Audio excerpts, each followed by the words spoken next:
We are the Crones of All Ages, and we are so happy to be here with you and your questions. At a time, a given segment of the human planets could live 600 to 900 years. Even the humans not implanted with the super longevity genes, they still could live 150 or so years. There are beings in Earth that do live to those ages, and these are those who came from the Lemurians. Welcome to Becoming Awesome with Tracy J, channeling the Crones of All Ages.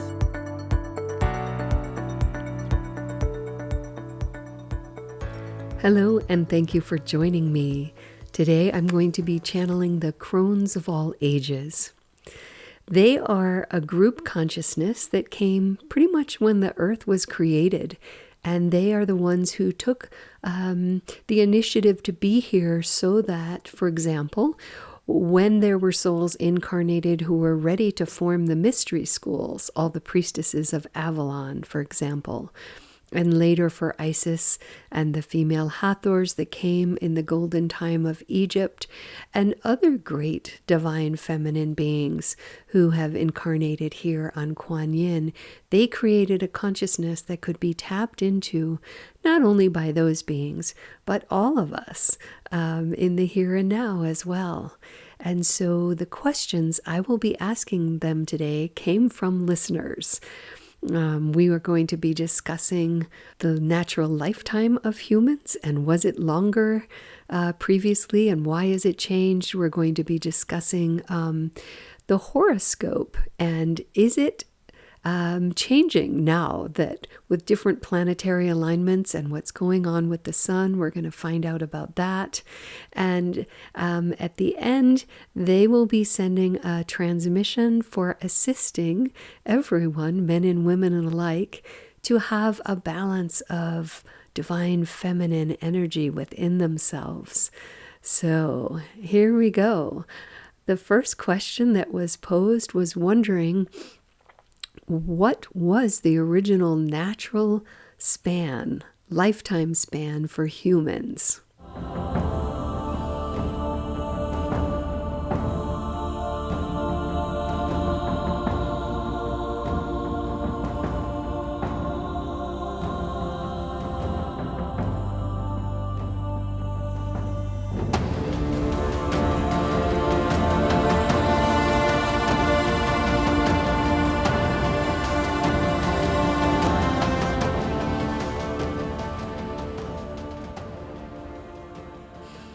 We are the Crones of All Ages, and we are so happy to be here with you and your questions. This question is so multifaceted. You will need to bear with me to try and have some sense of this. Your earth was seeded by not just the natural aspects of the God codes included in all of the elements that were sent out into the universe and that forms planets and many species, and also the humans. But this planet was always designed to be an experiment to see what would happen if some were seeded with the consciousness of love and oneness, and others were seeded with the consciousness of competition and gain of material wealth over all else, and a few other varieties in there. And so depending on which humans were seeded by, assisted in their DNA development and from which race, then yes, some of them had very, very long lifespans. And this was recognized. You hear stories of this in your Bible, such as, Methuselah living 900 years. There are explorers who discovered deep in caves, sort of a museum of the tallest and the shortest and the oldest and of all the different species. And they were found within those humans who clearly, had lived to be much longer than the average lifespan of what it is today. So yes, at a time, A given segment of the human planets could live 600 to 900 years. Others were never able to achieve that length, but still we would say that the average lifespan for a while on the planet was longer than it is today, with even the humans not implanted with the super longevity genes. They still could live 150 or so years. So, why is this? I'm sure this is beneath your question. Why is this? So many reasons for this. This is also very multi-layered. There was a time where on your earth, the vibrational energies were stronger in alignment to the human species. And this was partly because the earth was in a state of such richness, the levels of oxygen, the levels of the nutrients in the soil, even the frequencies and energetics of the minerals and what got lifted up into the atmosphere through the clouds, receiving the water from the oceans that held a great many energetic frequencies within them that at that time. So that was delivered all over the earth, into the rains, into the water that was drank. And so this was an extra additive that worked with the DNA and with the life force of the beings who were there to give them a much more energetic ability to last and to repair themselves and to continue onward. As time went on, it was kind of a natural thing that this aspect of the birth of the planet began to diminish some.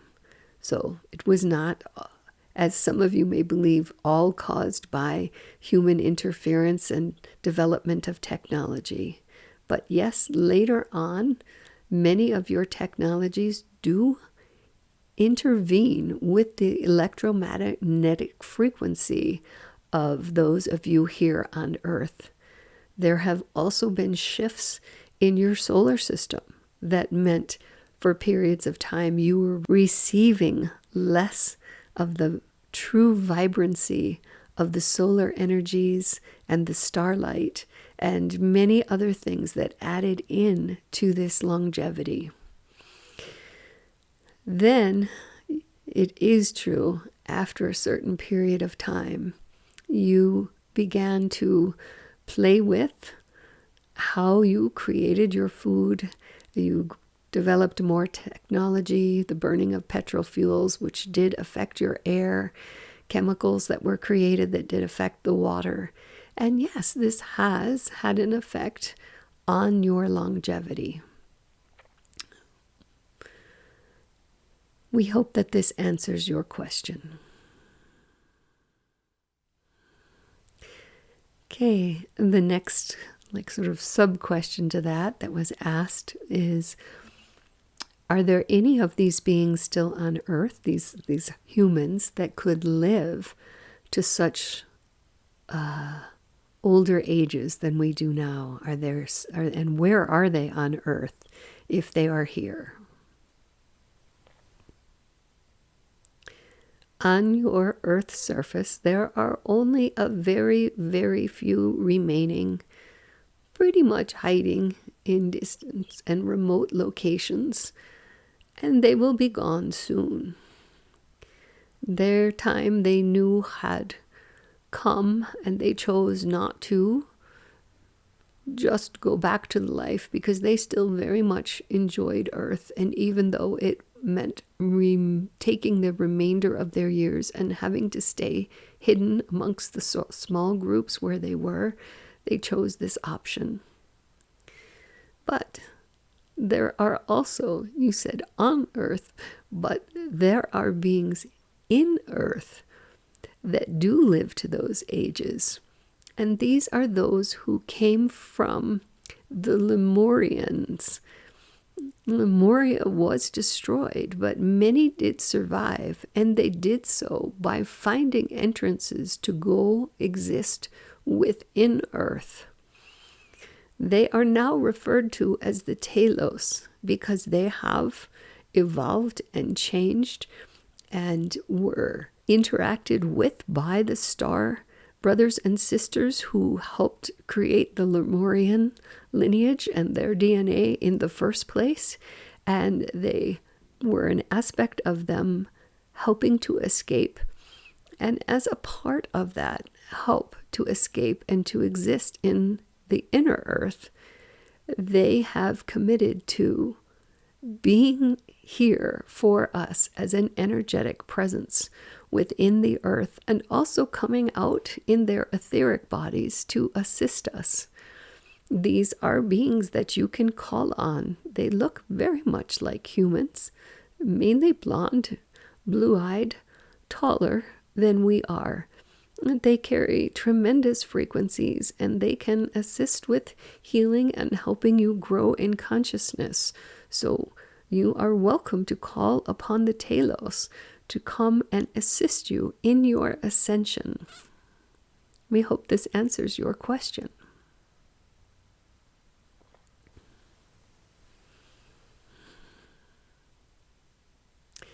Another question posed is, are we actually in a dreaming state while here on Earth? While we are awake, are we living in a dreaming state?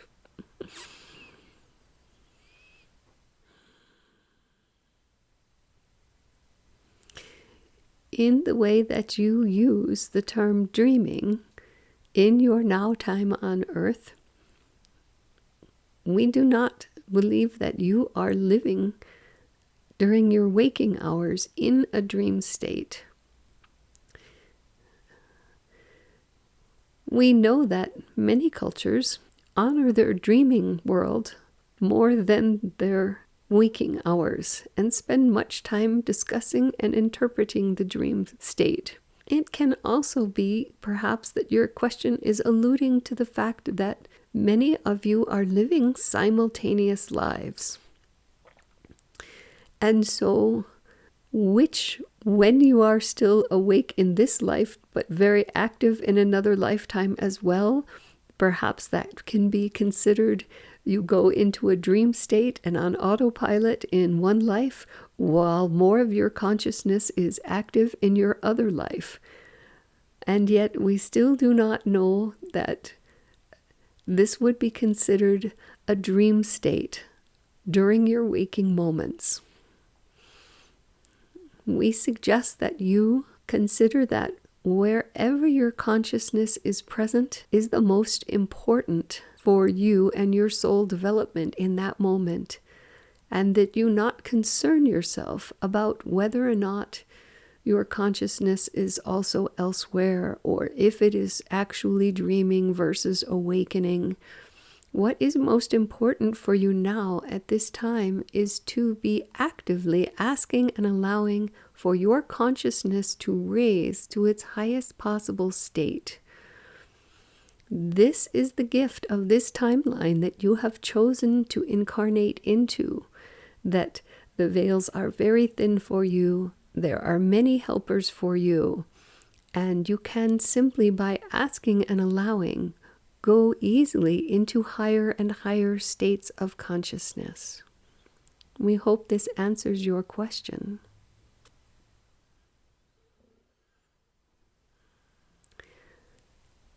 The next questions listeners have wanted to know the answer to have to do with astrology. They are wondering if, given all the changes and shifts, whether the astrology as we have understood it is still relevant. And if it is not relevant, will there be a greater understanding that comes through, and so that there is a new way of looking at the alignment of the stars and the planets at birth and in other times in your life that will have value? And will that be being given to us as humans as a tool for ourselves? Thank you.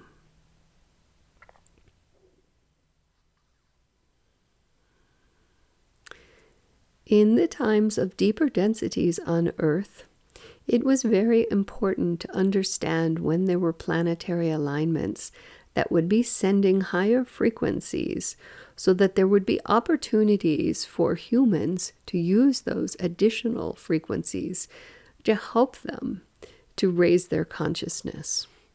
You are fortunate enough to be alive at a time where, as you raise your consciousness, whatever the influences were of the planetary alignment when you were born will be less of an influencer on who you are and who you can become. It can still be a valid tool for you, but it is important that you understand that at this time, anything that is in your chart that you feel is to your detriment and you do not wish to experience, you can simply ask and allow Spirit to shift within yourself and within your external world anything that could be coming toward you that you see in your chart that is not positive for you. So this is a whole new time on Earth.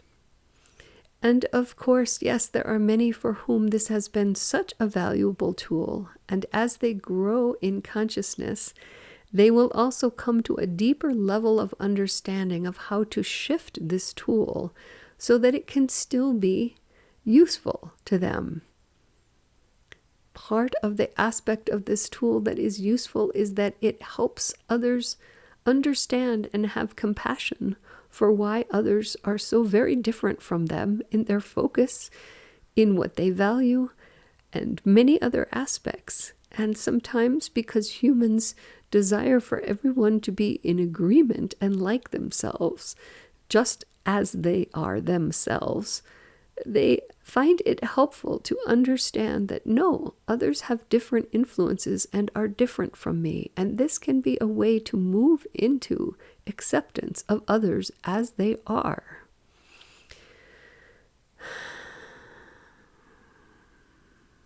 We hope this answers your question.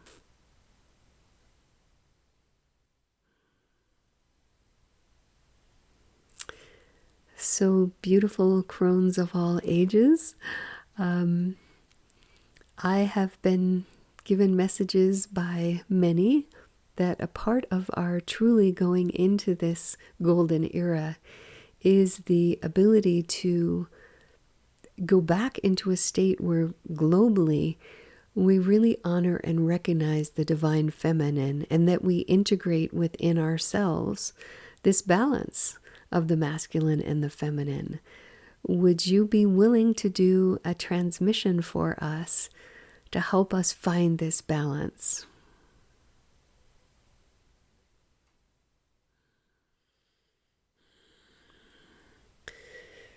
They are preparing the channel, Tracy. Give them a moment.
Through the opening of your crown chakra, through the antenna of all the chakras in your body, you are being gifted in this moment the balance of divine feminine and masculine.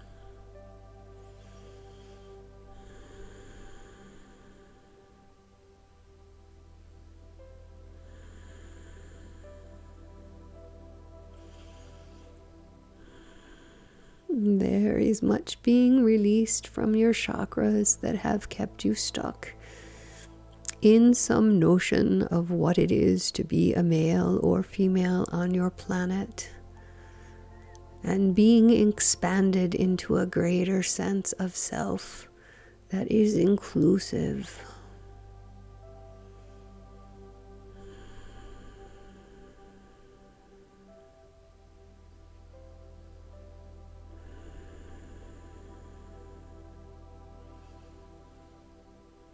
Be in a state of giving gratitude for receiving this, and other than that, be in a state of relaxation.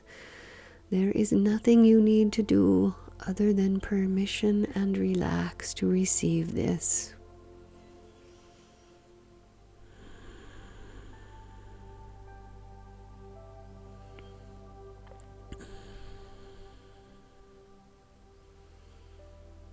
This transmission comes through even in the moments of silence. Our voice is not necessary for this. Stay in the stillness.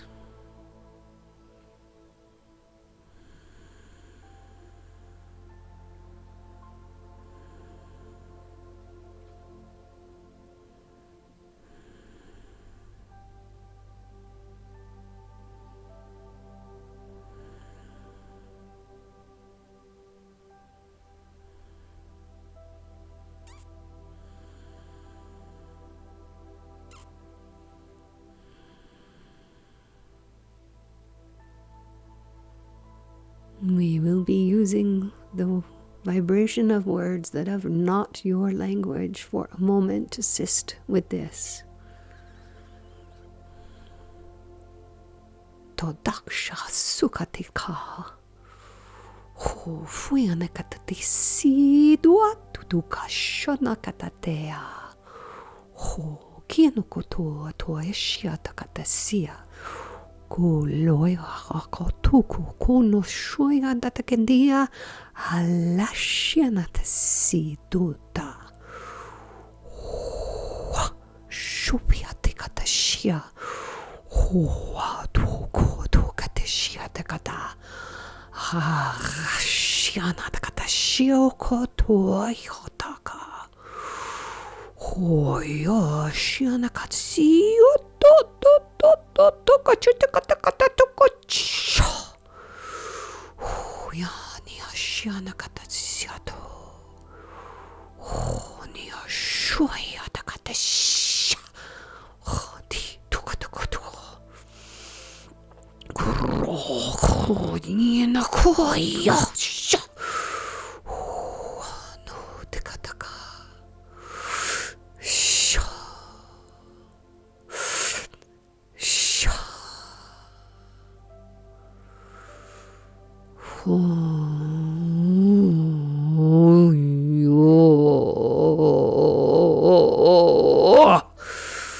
Toyane hodokotoa Fino shahadokotea Yabishi.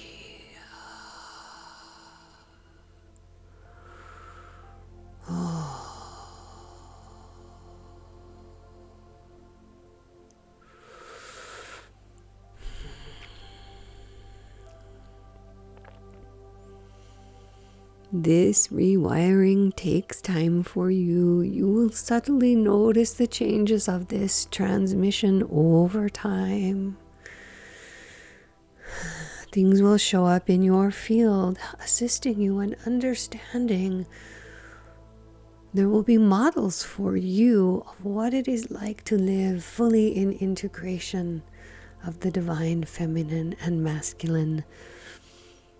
Many of your incarnated beings who are aspects of God have already shown the way of this. such as your Christ, your Buddha, your Kuan Yin, and many, many others, were balanced.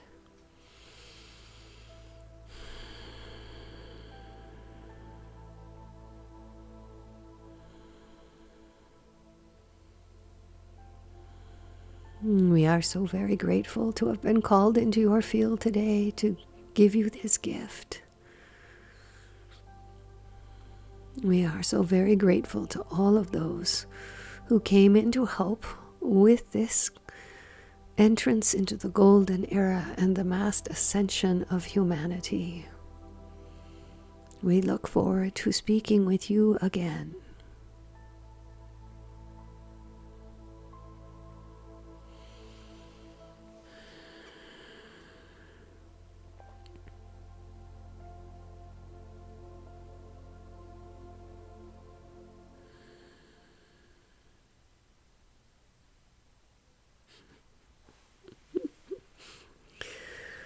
All right.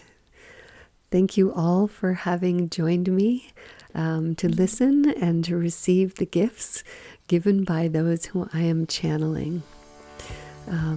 For those who are watching this on YouTube, we ask for you to leave comments and further questions. Thank you so much. For those who have been listening through podcasts in whatever platform, we ask that you interact with you in any way you wish, sending us responses to what you've heard, and we are so grateful to you for having listened.